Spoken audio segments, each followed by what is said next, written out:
welcome back to the channel. Today I'm going to be talking about what I think the Mythical Epic after the Mythical Epic version of Floor Fox will be. So yeah, let's get into the video. So right here there's a coming soon. Now there are two options for what this could be.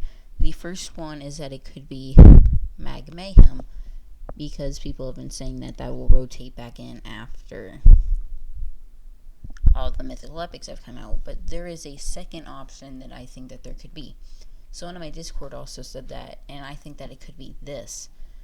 They have put in a lot of effort into this, it seems like, and it would kind of seem odd for them to put this much effort into some type of buddy or something, or like character that doesn't even really mean anything to the game.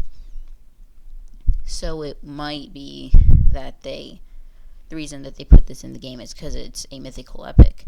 And the second reason why I think that this could be the next Mythical Epic is because Ola is a Mythical Epic hunter. She hunts Mythical Epics, meaning that this could be one of the Mythical Epics that she has found. She just hasn't told anyone about it. So yeah, that's going to go ahead and end up the video. Thank you guys so much for watching. We are trying to pass Freezic in subscribers, so make sure to subscribe, and bye.